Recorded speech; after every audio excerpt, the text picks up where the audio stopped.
নমস্কার বন্ধুরা, অন্নপূর্ণার হেসেলে সবাইকে স্বাগত। আমি আবার একটা নতুন রেসিপি নিয়ে এসে পড়েছি। তোমরা সবাই কেমন আছো? ভালো থেকো। আজকের আমার নতুন রেসিপি হচ্ছে চিকেন কোপ্তা কারি। তো চিকেন কোপ্তা কারির জন্য যা যা লাগবে, প্রথমত আমি চিকেন নিয়েছি 250 গ্রাম। চিকেনটাকে, বোনলেস চিকেন, আমি মিক্সিতে আদা, রসুন, 1 ইঞ্চি আদা, 6 কোয়া রসুন আর 4টে কাঁচা লঙ্কা দিয়ে মিক্সিতে ভালো করে বেটে রেখে দিয়েছি।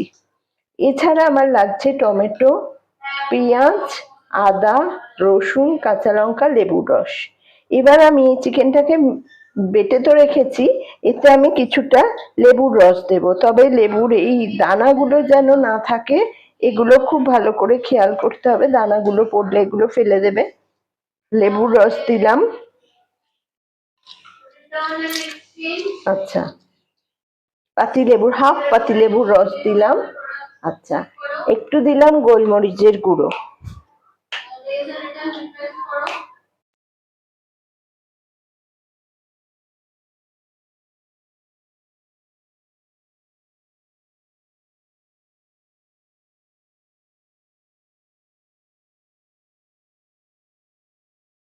এবার এতে দেবো পরিমাণ মতো নুন দিয়ে দিলাম। নুনটা একটু বুঝে দিতে হবে, কারণ বেশি হয়ে গেলে জিনিসটা খেতে খারাপ হয়ে যাবে। তো মোটামুটি অল্প পরিমাণ, হাফ চামচের মতো নুন দিয়ে দিলাম। আর দেবো চিলি ফ্লেক্স, একটু অল্প করে চিলি ফ্লেক্স দিয়ে দেবো।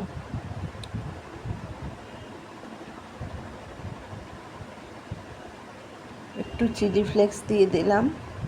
একটু চাট মশলা দিয়ে দিলাম।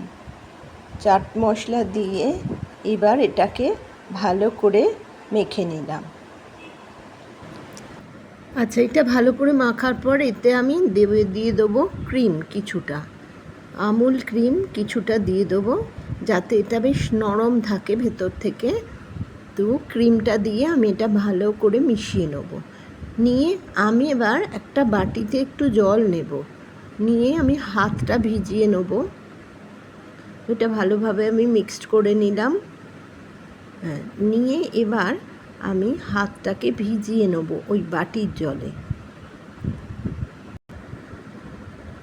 বাটির জলে ভিজিয়ে এবার এই চিকেনটাকে আমি গোল গোল করে গড়ে রাখবো। হাতে জল দিয়ে দিয়ে আমি গোল গোল করে, গোলাকার করে গড়ে সবগুলো গড়ে রাখবো। দেখো, আমার সবগুলো গড়া হয়ে গেছে। আমি ওপরে একটু কর্নফ্লাওয়ার ছড়িয়ে দিয়েছি, আমারটা একটু নরম হয়েছিল তাই। তো কর্নফ্লাওয়ার ছড়িয়ে এবার আমি কড়াতে তেল নেবো। আচ্ছা, আর একটা কথা বলে রাখি, আমার এই মশলার সাথে আমার কিছুটা কাজু লাগবে।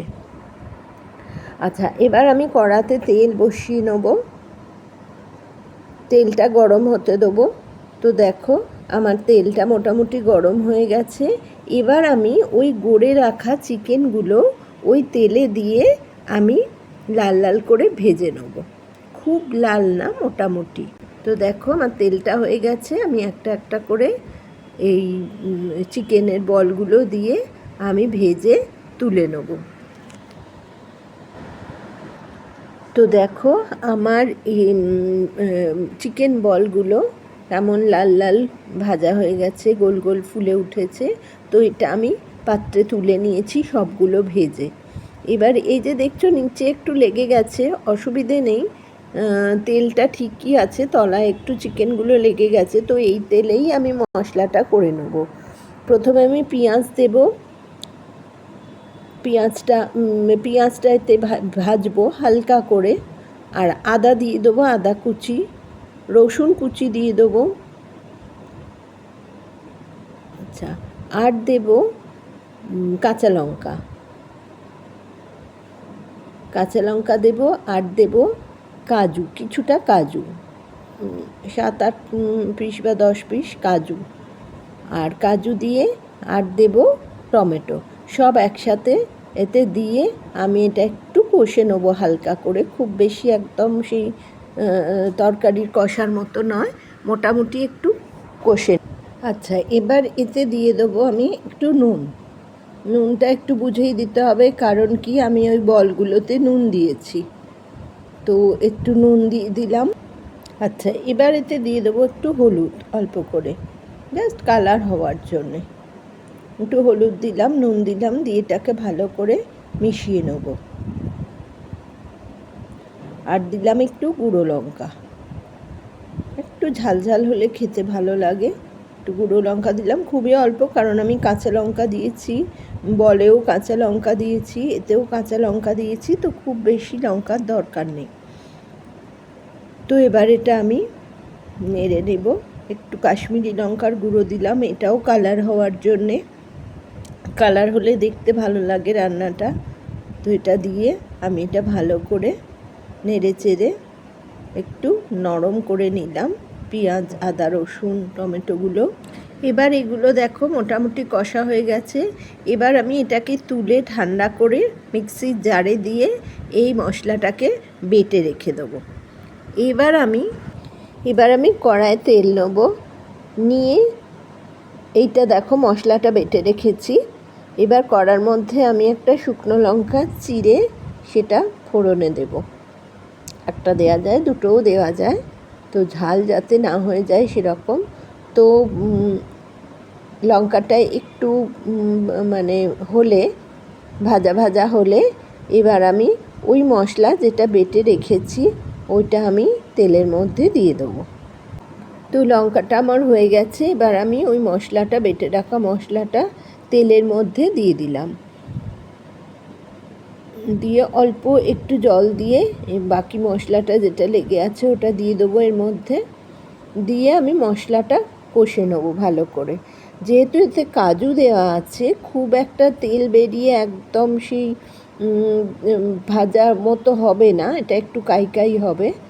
তো যাই হোক, আমি মশলাটাকে ভালোভাবে ভেজে কষে নেব। তো দেখো মোটামুটি আমার হালকা হালকা তেল বেরিয়ে গেছে, তো মোটামুটি কষা হয়ে গেছে বলতে পারো। এবার আমি এতে একটু জল দিয়ে দেবো।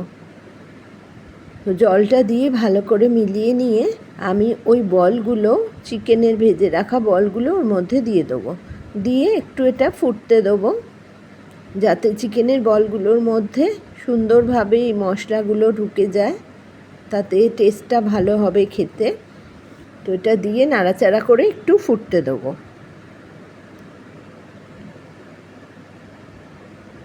তো এবার দেখো মোটামুটি ফুটে গেছে, কালারটাও চেঞ্জ হয়ে গেছে। এবার আমি এতে একটু গরম মশলা দিয়ে দেবো। গরম মশলা দিয়ে গরম মশলাটা ভালো করে মিশিয়ে নেব। মিশিয়ে এবার মোটামুটি আমার এটা হয়ে গেছে। আরও একটা জিনিস, যেটা আসল জিনিস দেওয়া বাকি। তো দেখো আমার এটা হয়ে গেছে। এরপর আমি এর মধ্যে ক্রিম ছড়িয়ে দেবো, ওই আমুল ক্রিম যেটা, ওটা আমি ছড়িয়ে দেবো, দিয়ে এটা আমার রান্না রেডি। খেতে খুবই সুন্দর হয়, তোমরা করে খেয়ে দেখো, আর আমাকে কমেন্ট সেকশানে জানাও কেমন হলো। আর আমার চ্যানেলটা লাইক করো, শেয়ার করো, সাবস্ক্রাইব করো, আমার ফেসবুক পেজটা ফলো করো। তো চলো আবার দেখা হচ্ছে নতুন কোনো রেসিপি নিয়ে।